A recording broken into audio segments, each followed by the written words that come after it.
Vyama 12 vya upinzani vikiwemo PPRD ya Joseph Kabila, LGD ya waziri mkuu wa zamani Matata Mponyo na Piste pour l'Emergence chama chake Seth Kikuni vyapigwa marufuku kuendesha shughuli zao katika ardhi ya Jamhuri ya Kidemokrasia ya Kongo.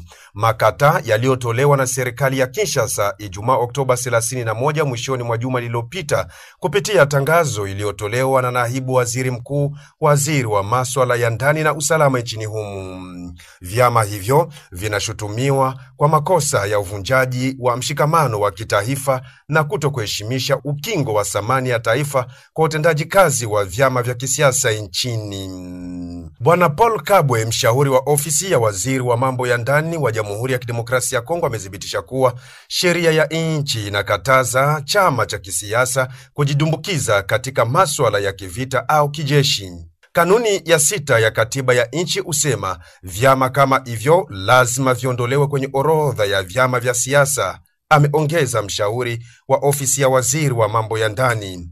Akiendelea kuzungumza na vyombo vya habari mjini Kinshasa, alisema kuwa vipengele vya 181 hadi 184 vya sheria ya mambo ya jinai nchini DRC ukataza ushirikiano wowote na mtu aliyewekewa hukumu ya makosa ya usaliti. Kubomoka kwa vyama hivyo kunasubiri tu siku 15 kama ilivyoamriwa kwenye tangazo hiyo, ila kwa wanasiasa wao wamzi unasubiriwa kwa muda wowote ikiwa vyombo vya sheria vitapata ushahidi tosha wa tuhuma walizowekewa. Walio wengi kati ya wanaowekewa vikwazo na serikali ya Jamhuri ya Kidemokrasia ya Kongo ni wale wanaounga mkono juhudi za rais wa zamani Joseph Kabila Kabange kwa vuguvugu mpya alilolihunda nchini Nairobi huko Kenya kwa kile alichokiita kwamba ni muungano utakaolisaidia taifa la Kongo kwa kuliokoa. Muungano huo umejibu serikali ya Felix Tshisekedi kuwa hatua hiyo ya kufunga vyama vyao vya kisiasa ni uchochezi mpya wa vita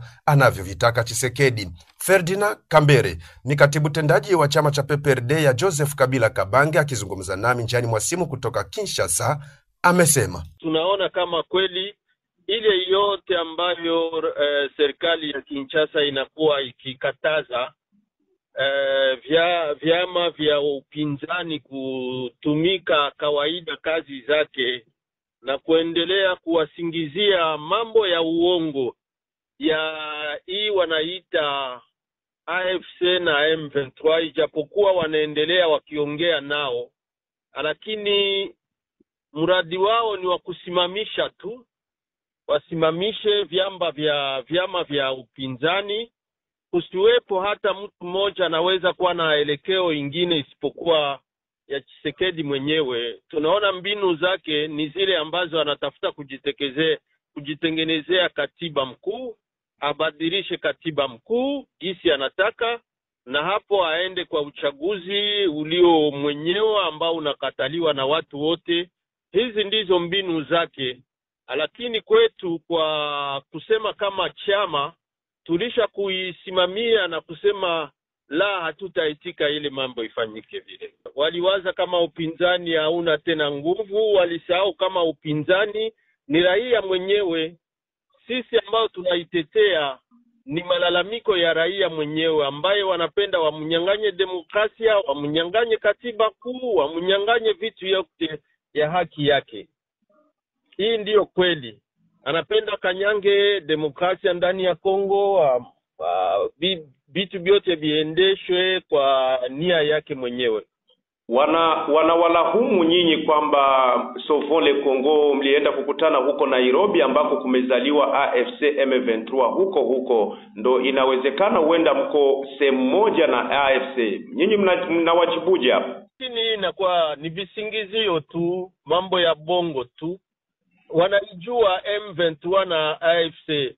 Sauvons le Congo waliendesha makazi zao, mafikiri yao juu ya demokrasia na hali mbovu ilivyokuwa sasa kama kawaida bila chochote. Hakuna mtu ambaye anakuwa tana preve moja ya kuonyesha kama Sauvons le Congo ina nia yeyote ya kuanzisha vita. Wale ambao wanaifanya vita leo wanaongea na serikali ya Kinshasa.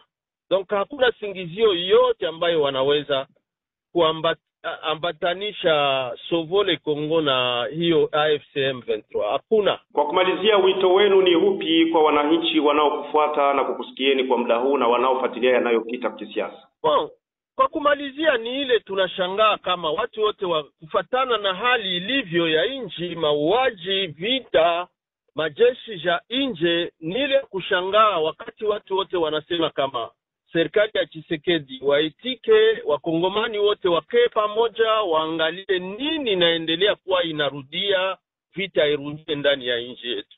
Hii ndio inakuwa malalamiko ya watu yote.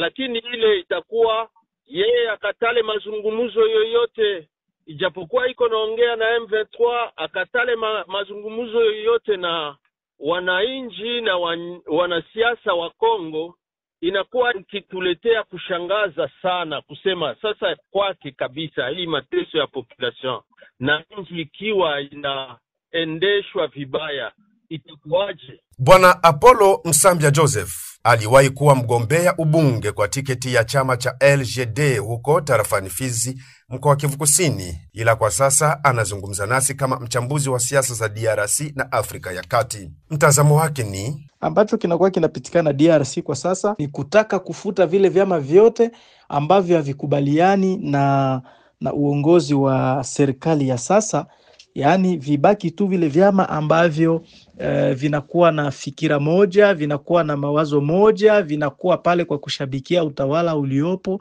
na nafikiri hiyo sio maana ya uwingi wa kisiasa katika nchi fulani. Vyama vingine visivyounga mkono juhudi za Joseph Kabila vinasemaje? IDC ni chama cha uzalendo na mapinduzi kinachosaidia Tshisekedi katika vita dhidi ya M23. Jack Yalala ni mwenyekiti wa chama hicho, anazungumza nasi. Felix Tshisekedi na Joseph Kabila na M23 wanajua gisi wanafanya, wanapenda kutesa raia. Wanaenda sinye makoro ya Washington, vyama vinafungwa. Ni ingine mgogoro ile. Ni ingine distraction, wanapenda ba distraire ba Kongomani. Juu Felix anapenda madaraka, anafanya kufunga vile vyama, anajua wale wenzake watafanya fujo. Walipana madaraka, wanajua game zao sasa wanafanya. Na hao wa M23 gisi wao walikuwa Kinshasa, wakaikala masiku kule, walifanya makoro yao, Wakongomani wakukua kule na wakujua konsekansi sasa zinakuwa za Wakongomani. Hiyo sio mzuri. Felix na balie bake ba M23 baache ile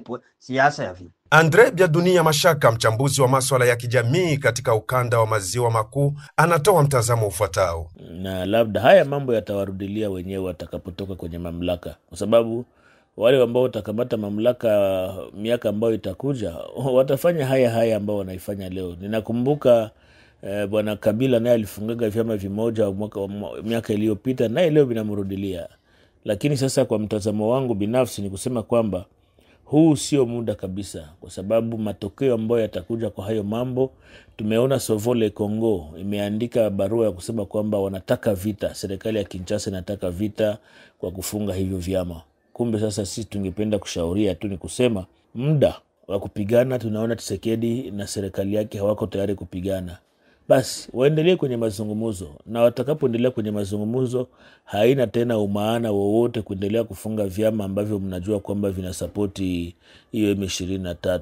Mahoni yanazidi kuwa mseto kuhusu swala hili la vyama vya kisiasa 12 kupigwa marufuku kuendesha kazi zao nchini Jamhuri ya Kidemokrasia ya Kongo.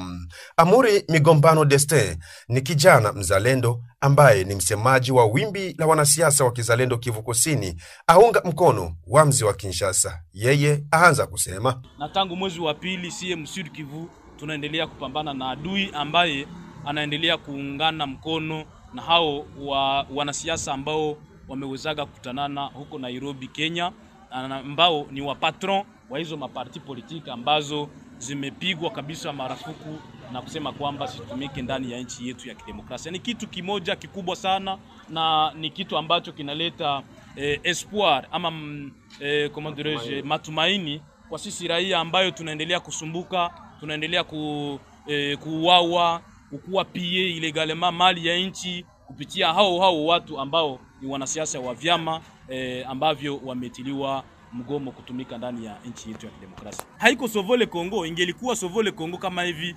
wangetuitisha sisi wazalendo twende tuparticipe. Kama hivi hawangeleta mambo kama ya AFC M23 ndani ya mashariki mwa Kongo. hawangeungana na Rwanda, hawangeungana na Uganda kwa kutatiza nchi ya Kongo na kutatiza wananchi wa Kongo. Ingelikuwa Sauver le Congo, wangekuja kuona wazalendo wa Mai Mai, wangekuja kuona watu wengine, na tunakaa pamoja, tusilete ama wasilete mambo kama yenye tuko tunapambana nayo kama AFC M23. Leo AFC M23 imeua plus de 10 millions de personnes mashariki mwa Kongo. Imepie mali ya nchi kiolela na kuipeleka Rwanda na wazungu wa moja ambao wanaendelea kupiganisha ili kwamba nchi yetu ya kidemokrasia isiendelee na isikuwe nchi yenye kuwa nguvu ndani ya Afrika na ndani ya dunia. Upande wao muungano wa Lamuka ya Martin Fayulu usema kufungia vyama hivyo kazi zao wakati huu ikisalia miaka michache ili Jamhuri ya Kidemokrasia ya Kongo iende kwenye uchaguzi mwaka 2028 ni kuminya uhuru wa demokrasia. Prince Epenge, msemaji wa Lamuka, alilahumu hatua hiyo ya serikali ya Felix Tshisekedi na kutaja kwamba kwa sasa Jamhuri ya Kidemokrasia ya Kongo inahitaji umoja, mshikamano na mazungumzo ya pamoja. Hayo ujiri huku Rais Felix Tshisekedi akimshutumu mwenzake Paul Kagame wa Rwanda ya kwamba Kagame yuko na nia ya kuipasua nchi ya Jamhuri ya Kidemokrasia ya Kongo vipande na kuchukua kipande cha mashariki mwa Kongo kukiweka kwa nchi ya Rwanda. Tshisekedi ameyanena hayo wakati wa mazungumzo yake na raia wa Kongomani walioko Misri wakati wa ziara yake nchini humo siku ya Jumamosi jumajana. Hayo pia yakiendelea hivyo, Paulo Kagame na Felix Tshisekedi wanasubiriwa Washington kwenye mazungumzo ya amani, huku rais wa Marekani Donald Trump akiwataka kuondoa tofauti zao. Kutoka Uvira, Thomson Unjibatangalwa William, Yambalieto TV.